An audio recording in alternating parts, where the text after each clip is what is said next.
Fondée en 1970, la Société historique Pierre de Sorel fête cette année son 50e anniversaire. Aujourd'hui, à Histoire de Sorel, nous sommes dans les locaux de la Société, qui est l'un des centres d'archives les plus importants au Québec. Au retour, l'historienne Amy Cournoyer de la Société nous relate son histoire.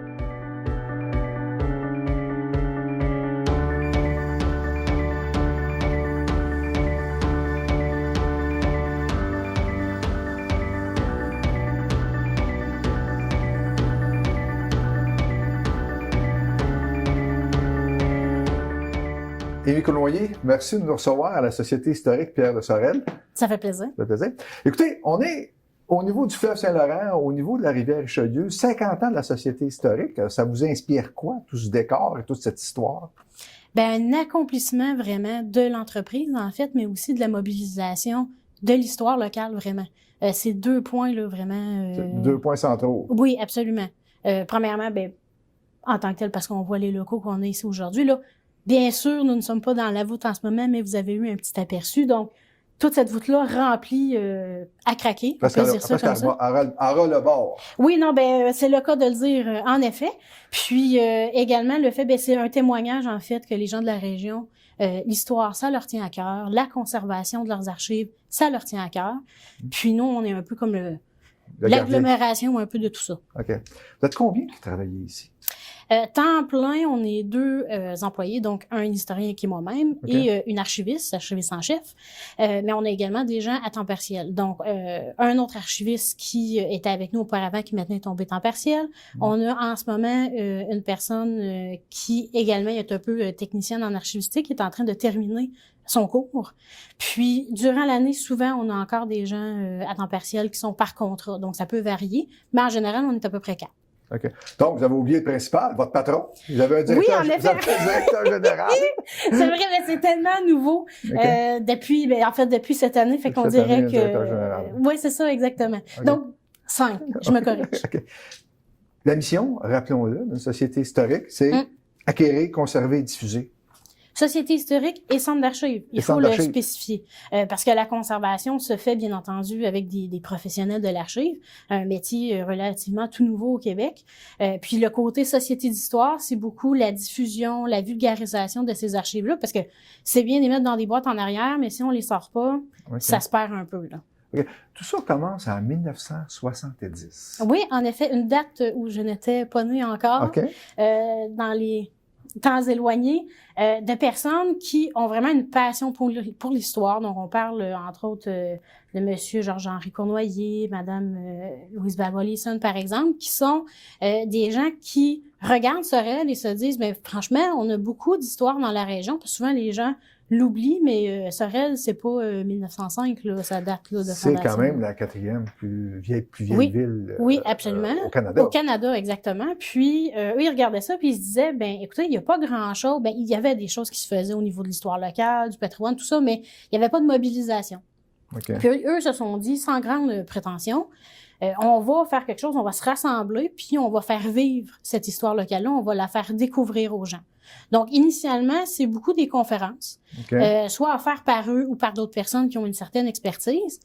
Mais très tôt, dès 1971, et là, malheureusement, j'ai un document qui n'est pas nommé, donc je ne sais pas qui l'a écrit, mais dès 1971, on a un désir d'archiver, de collecter les archives et de se dire, il faut conserver ça.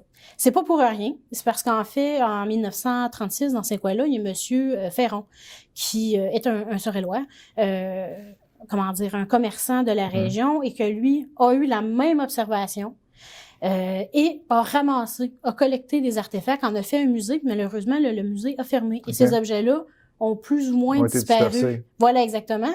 Puis, en 1970, on a la même réflexion, puis on se dit, ben là, ça serait vraiment plate, tu sais, que ces objets-là disparaissent de nouveau. Des objets qui, souvent, sont connectés à une histoire très profonde dans la région, mais aussi dans l'histoire du Québec. Fait que, comme je dis, initialement, c'est beaucoup des conférences. Malheureusement, les 10 premières années, oui, il va y avoir certains membres de cette société historique-là, mais on ne dépassera pas le 50 personnes.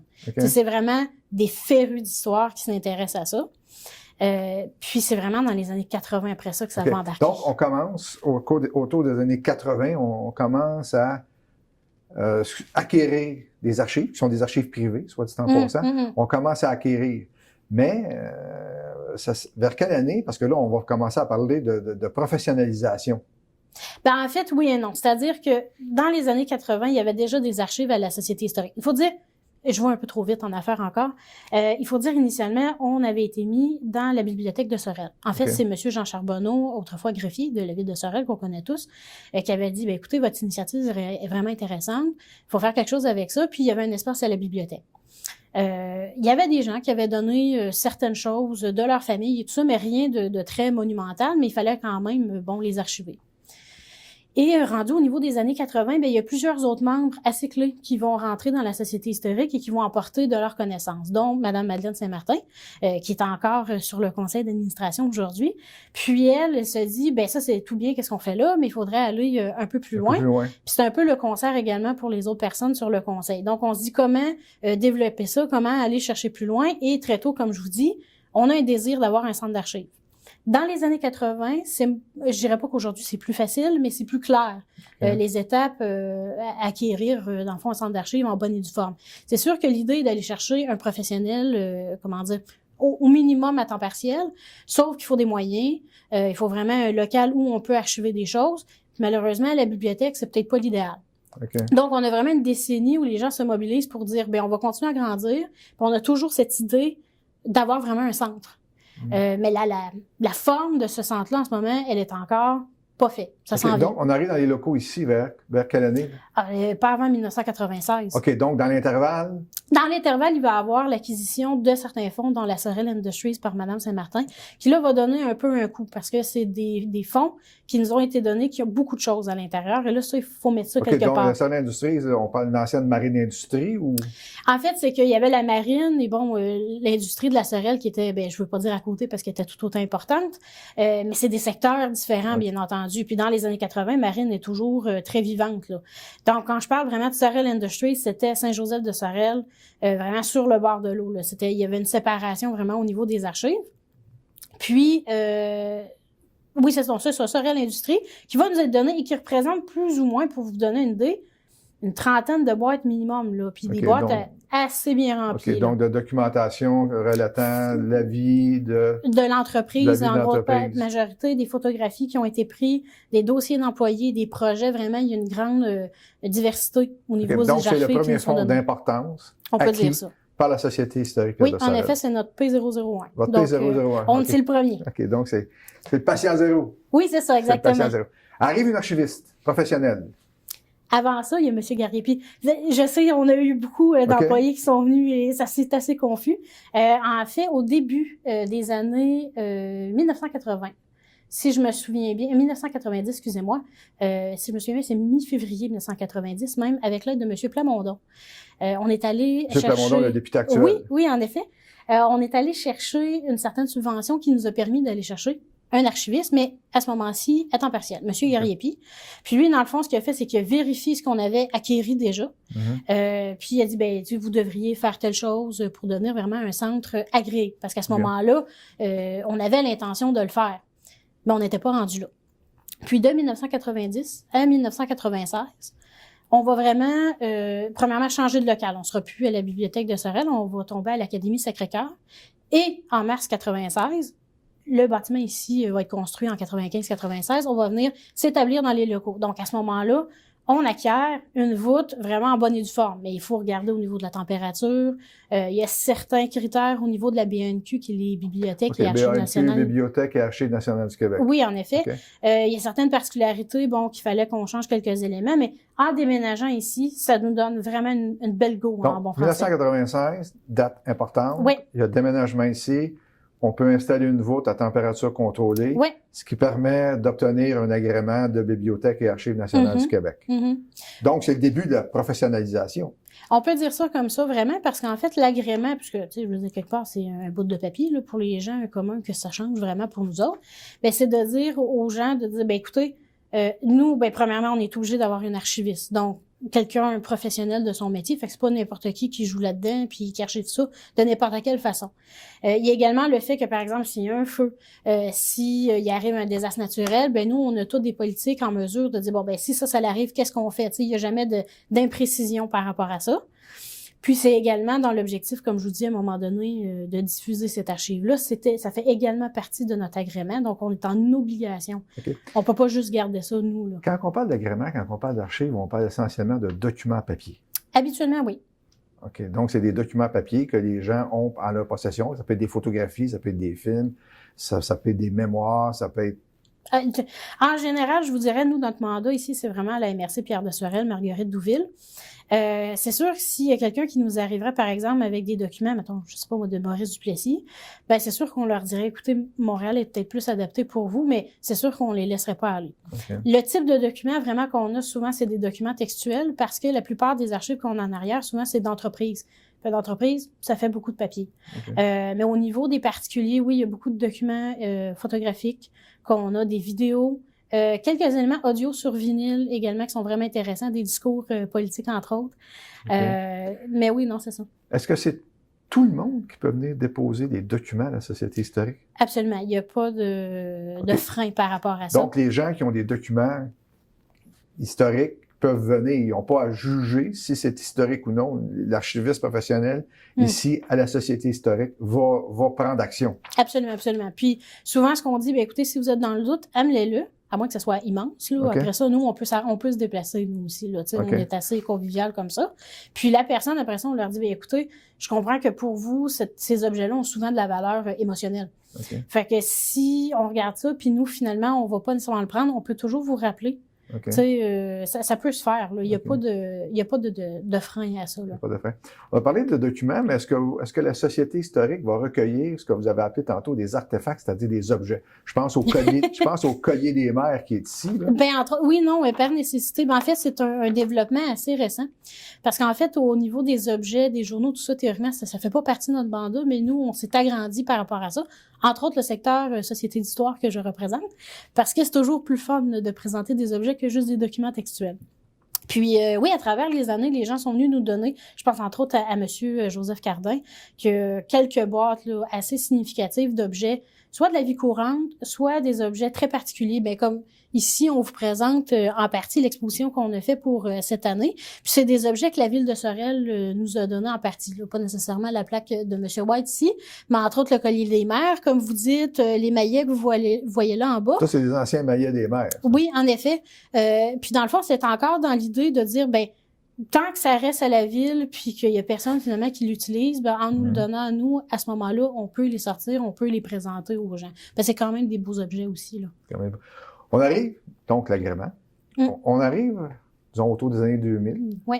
Ce qu'on peut dire que les années 2000, les années qui viennent, c'est des années de consolidation puis de croissance pour la Société historique. Bien, vraiment, parce qu'à ce moment-là, en ayant développé une équipe, parce que c'est ça aussi qu'il faut prendre en considération, c'est qu'on adore le travail bénévole, mais à un moment donné, le bénévole peut pas faire du temps plein, puis on désire pas ça non plus. Donc, en ayant à la fois des bénévoles et des employés sur place, on est capable de faire beaucoup plus de projets qu'on faisait auparavant. Puis en fait, on a ramené certains projets qui finalement avaient pas eu la longévité qu'on voulait leur donner. Par exemple, dans la fin des années 80, on avait commencé à publier le journal Le Carignan, qui était en fait de reprendre les recherches que les gens avaient fait ici, soit des bénévoles ou des gens de l'extérieur, vraiment par rapport à l'histoire locale, puis de le mettre dans le format de magazine pour la diffusion des gens. Puis malheureusement, ce magazine-là, finalement, n'a pas été présent pendant de nombreuses années. Il a arrêté au courant des années 90. Et au début des années 2000, on ramène ce Carignan-là, mais on le nomme Le Sorellois, qui est encore en fonction aujourd'hui. Donc, ça fait plus d'une dizaine, vingtaine d'années. Donc, c'est une revue d'histoire de la Société historique. Exactement, qui habituellement offre un numéro plus ou moins 4 fois par année sur des sujets assez divers, là. Donc, un numéro en vente, puis disponible notamment auprès des membres. Notamment auprès des membres, mais également des gens du public. Nous, ce qu'on adore par rapport à ça, c'est que ce soit de nos membres qui viennent nous voir puis nous disent, ben écoutez, par exemple, mon oncle, mon père a eu une position importante à une place, j'aimerais ça en parler. Puis nous, on sort quelque chose par rapport à ça, tu sais. Ça, c'est vraiment l'idéal, là, vraiment comment dire, à la fois la participation de la personne, puis notre expertise pour lui amener d'autres archives par rapport à ce qu'elle connaît déjà pour donner un article finalement qui est assez complet sur l'histoire locale, donc, par exemple. Les publications qui sont faites, disons, depuis 2000, oui. C'est le produit le plus visible, si vous me permettez l'expression, de la Société historique. Pour beaucoup de choses, oui, parce qu'en fait, c'est un objet qu'on peut amener un peu partout, fait que c'est sûr que ça l'aide à ce niveau-là, mais également au niveau de la multiplication des publications. On avait déjà commencé au début des années 2000 avec, entre autres, un ouvrage sur la guerre de 7 ans, puis la collection de M. Denis Saint-Martin à ce sujet-là qui était très intéressant. Qu'on a vu dans cette émission. Oui, bien c'est ça d'ailleurs. On a également continué après ça avec tout ce qui est par rapport aux filles du roi. Et celles spécifiquement qui ont été dans la région ici, qui se sont installées, qui était un élément de recherche qui n'avait pas été approfondi pour la région ici. On a également fait un ouvrage en 2014 sur l'histoire de Sorel, vraiment du début jusqu'à aujourd'hui, parce qu'il faut dire que le dernier ouvrage de ce sujet datait d'à peu près 1929. Donc, il y avait celui de Couillard-des-Prés, si je me trompe pas. C'est ça, exactement. Puis, j'enlève rien à Couillard-des-Prés, mais il y a pas mal le 20e siècle qui n'a pas été fait. Okay. Puis, comme vous savez, le 20e siècle, pour Sorel, c'est hyper important. Donc, ça, c'est tous des ouvrages, on va se faire un pitch de vente, qui sont disponibles au travers de la boutique électronique de la Société historique Pierre de Sorel sur son site Internet. Entre autres, oui, on a également l'ouvrage de Monsieur Lamonde sur les violences lors des Patriotes à Saint-Ours qu'à Sorel. On a toute une série sur des vieilles familles de la région ici qu'on a appelées les censitaires. 17 volumes, si ma mémoire est bonne. 7, vous me dites? 17.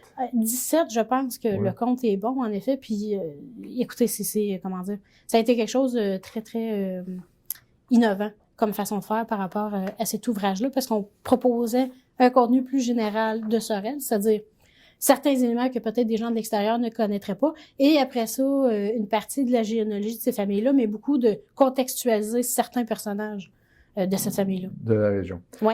On chemine au travers des années 2000. On en arrive.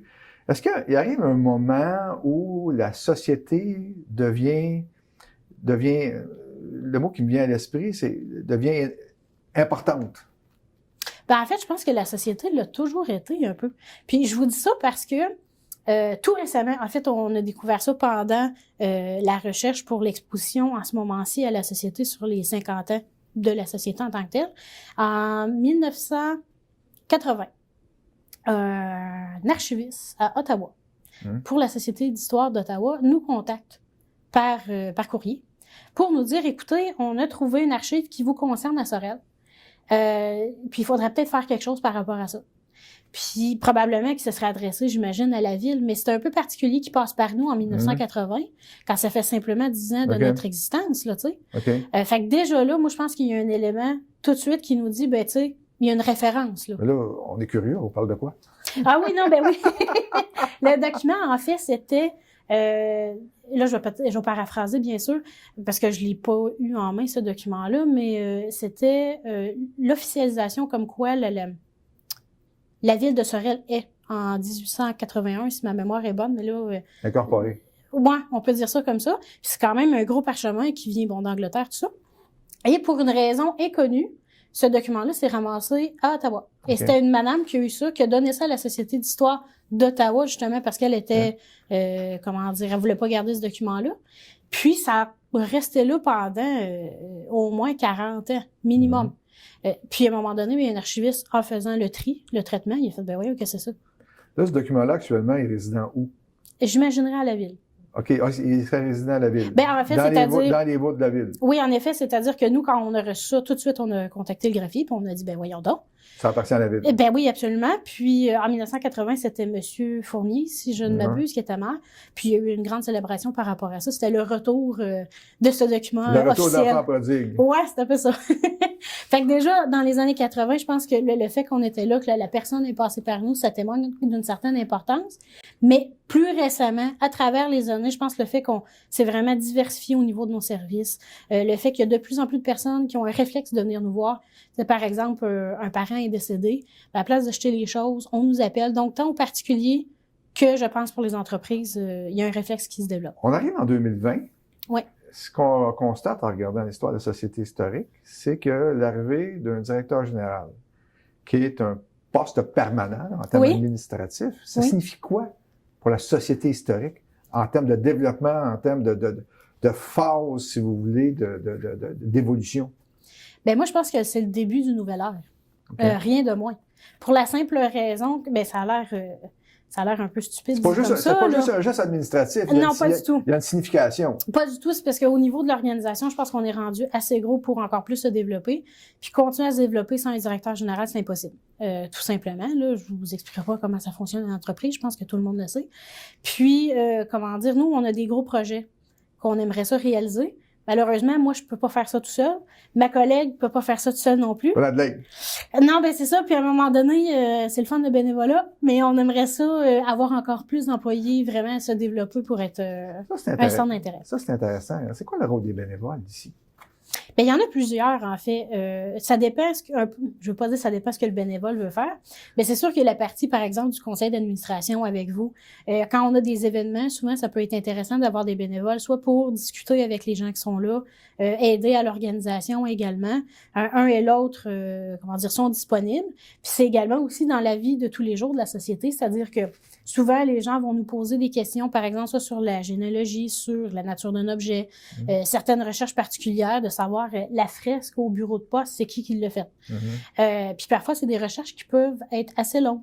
Donc, à ce moment-là, quand on regarde le nombre de recherches qu'on a par semaine, puis on a des bénévoles qui sont là, qui sont prêts à en faire, ça peut être une chose qui peut être faite. Donc, c'est un ingrédient important pour l'ensemble des sociétés historiques ou des OBNL. Je pense que oui, en effet. Puis tu sais, ça permet également à ces bénévoles-là de vivre un peu leur passion d'histoire. Parce que souvent, quand tu es bénévole pour une société d'histoire, c'est parce que tu aimes l'histoire. Hein? On arrive le temps file. Bien sûr. On arrive au terme de cette entrevue. Vous avez parlé qu'il y a un archiviste. Oui. Vous avez parlé qu'il y a une historienne. Est-ce que c'est des titres réservés? Que voulez-vous dire? Historienne, est-ce que comme, par exemple, comme médecin ou ingénieur, est-ce que c'est un titre réservé? Il n'y a pas d'ordre. Il n'y a pas d'ordre. Mais ce que je veux dire, est-ce que pour dire qu'on est historienne, oui. Est-ce que ça prend un diplôme universitaire? En général, oui. Ben, je vous dirais, il y a un peu, un minimum, dans le sens où c'est sûr qu'on attend de la personne d'avoir fait un baccalauréat en histoire. Mais bien souvent, on va dire que le baccalauréat n'est pas assez. Parce que se faire donner le savoir, c'est une chose, mais le créer, c'est toute une autre chose. Okay. Puis la maîtrise, c'est ça. C'est très difficile. Il y a beaucoup de personnes qui lâchent parce que c'est un travail très assidu, très rigoureux. Puis il faut vraiment donner tout son âme. Après ça, habituellement, on est considéré historien parce qu'on devient spécialiste d'un domaine en ayant fait la maîtrise. Donc, en termes professionnels, oui. L'acquisition de connaissances académiques est fondamentale. Oui, non, absolument. Puis tout dépendant où on a fait notre formation, c'est sûr que ce savoir-là peut différer quelque peu. Mais le fait de créer ce savoir-là, de passer à travers l'échelle de la rigueur un peu historique, parce que mine de rien est assez impressionnante, fait en sorte que ça démarque peut-être de quelqu'un qui voudrait commencer ça de façon amateur. Ça n'enlève rien du tout aux gens qui font ça, qui ne sont pas historiens. Comme des amateurs, de bac, comme amateurs, comme moi, par exemple. Oui, mais c'est ça, moi, ça n'enlève rien parce que vous faites autant vivre l'histoire que moi, je peux le faire. C'est un travail commun, c'est ça. Pas besoin d'avoir le diplôme pour la passion. Non, bien, c'est ça, exactement. Puis l'archiviste, c'est la même chose. L'archiviste va avoir au minimum un certificat universitaire. Puis bien souvent, c'est des gens qui, drôlement, vont avoir fait histoire en bac, vont pas être trop sûrs pour une maîtrise en histoire, vont peut-être aller faire sciences de l'information, qui est très courant maintenant, parce qu'il y a toute une science également en arrière de ça. Encore une fois, on arrive au terme. Le fil conducteur de ces 50 ans-là, c'est quoi d'après vous? Le fil conducteur. C'est quoi l'idée de fond, l'idée de force? La conservation? Je dirais la passion, en fait. Okay. Parce que pour faire ce que nous, on fait aujourd'hui, tu peux pas faire autre chose. Tous les gens qui sont venus avant moi, qui étaient bénévoles, qui ont vraiment pris de leur temps, ça devait être incommensurable comme travail.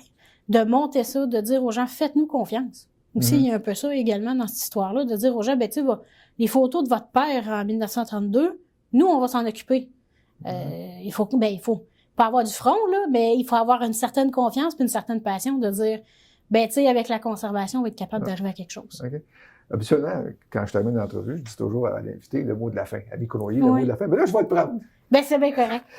Parce que en vous regardant, en vous écoutant, la passion transpire, transparaît. Alors que c'est très, très, très intéressant. Et le mot de la fin, c'est la passion. Oui, je pense bien. Alors, je vous remercie infiniment de votre passage à l'Histoire de Sorel.